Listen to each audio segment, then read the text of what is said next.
اس video میں بات ہوگی بچوں کی ہیبٹس اور پرابلمس کے حوالے سے، جس میں سر فہرست ہے ایسے آئٹمس کا کھانا جو کہ کھانے کی فہرست میں شامل نہیں ہوتے یا نان ایٹیبل آئٹم جن کو کہا جاتا ہے، جس میں سر فہرست مٹی، چونا، سیمنٹ، پیپر، ٹیشو پیپر، یہ ایسے آئٹمس ہیں جو کہ بچے اگر کھانے لگ جائیں تو یہ ایک پرابلمٹک سچویشن کریٹ ہو جاتی ہے جس کو پائکا کہا جاتا ہے۔ آخر ان سے چھٹکارا کیسے حاصل کیا جا سکتا ہے؟ بیہیویئرل ایشو ہے تو سب سے پہلے آپ کو یہ سکریننگ ضرور کر لینی چاہیے۔ روٹین میں یہ دیکھا گیا ہے کہ اگر بچے ڈائٹری ڈیفیشنسی کا شکار ہیں تو ان میں یہ behavioural issues top of the list ہیں، جن میں سر فہرست زنک، آئرن اور کیلشیم۔ اگر بچوں میں ان میں سے کسی چیز کی بھی کمی واقع ہو جائے گی تو ان میں کریونگز ڈیولپ ہو جاتی ہیں، جس کی بنا پر بچے یہ ایسے غیر غذائی جو کھانے ہیں، یہ غیر غذائی چیزیں ہیں، ان کو کھانے لگ جاتے ہیں، کیونکہ بچوں کے اندر ابھی اس طرح کی سینس پراپرلی ڈیولپ نہیں ہوئی ہوتی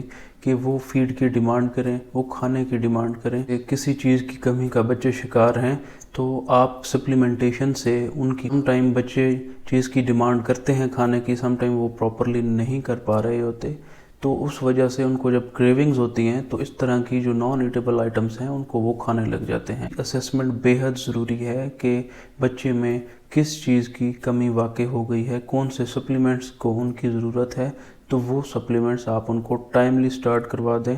اگر آئرن سپلیمنٹس کی بات کریں تو ڈیفرنٹ آئٹمز مارکیٹ میں اویلیبل ہیں۔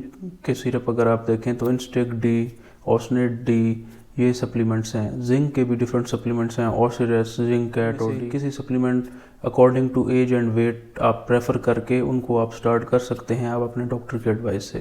اب اگر بات کی جائے کہ ان پرابلم سے آپ نے ٹیکل کیسے کرنا ہے، کون سی اسٹریٹجیز اپنائی جائیں تاکہ ان پرابلم سے آپ اپنے بچوں کو بچائیں۔ فرسٹ میتھڈ ہے وہ یہ ہے کہ آپ بچوں کو اکیلا ہرگز نہ چھوڑیں، ان کو ٹائم دیں، ان کے ساتھ ٹائم سپینڈ کریں، ان پہ نظر رکھیں، کیونکہ جب آپ بچوں کو اکیلا چھوڑیں گے تو ان کا دھیان انہی ہیبٹس کی طرف جائے گا، تو وہ بار بار وہ ایکٹیویٹیز ریپیٹیٹیولی کرتے رہیں گے اور اس عادت سے آپ ان کو نجات نہیں دلوا۔ ایکٹیویٹیز میں انگیج رکھیں، آپ ان کا پلے ایریا بنائیں جس سے وہ کھیلتے رہیں اپنے ٹوائز کے ساتھ، کلر بکس کے ساتھ، گیمز کے ساتھ، تاکہ وہ اپنے مائنڈ کو اس طرف نہ لے کے جا پائیں۔ اسٹرکٹ سپرویژن کریں تاکہ جلد از جلد آپ ان کو اس ہیبٹ سے نکال سکیں۔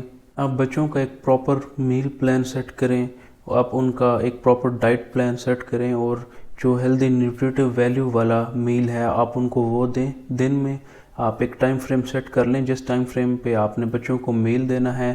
ان بٹوین آپ سنیکس بھی ان کو دے سکتے ہیں، لیکن آپ ان میں فیٹ، پروٹین اور جو کمپلیکس کاربس رچ فوڈ ہے اس پہ مشتمل ان کا ڈائٹ پلان ہونا چاہیے۔ کچھ ایسے کام ہیں جو کہ آپ کو نہیں کرنے چاہیے۔ نیگیٹو ری انفورسمنٹ نہیں کرنی، بچوں کو ڈانٹنا ہرگز نہیں ہے، کیونکہ اس کی وجہ سے ان کے مائنڈ پہ نیگیٹو امپیکٹ کریٹ ہوگا۔ اسکول جاتے ہیں تو آپ نے ان کے ٹیچرز کو بھی کونسل کرنا ہے کہ یہ ہیبٹ ہے ان کی اور ہم نے اس سے ان کو اوائڈ کرنا ہے۔ علاوہ اگر آپ کے بچے سم ٹائم کسی کیئر ٹیکر کے حوالے ہوتے ہیں تو آپ ان کو بھی اس حوالے سے ضرور گائیڈ کریں۔ اپنے بچوں کا ایک بلڈ ٹیسٹ بھی کروا لینا ہے، CBC آپ کروا لیں۔ لون ہے جس میں مٹی زیادہ ہے تو آپ نے بچوں کو اس طرف جانے سے بھی روکنا ہے۔ اگر والز پہ چونا ہے تو آپ نے ان والز کو کور کر لیں شیٹس کے ساتھ۔ سیمنٹ والی جگہ ہیں بچوں کو اس کے پاس نہ جانے دیں، ان ایریاز کو آپ اس طرح کور کر دیں تاکہ بچوں کے لیے وہ ایکسیسیبل پلیس نہ رہے۔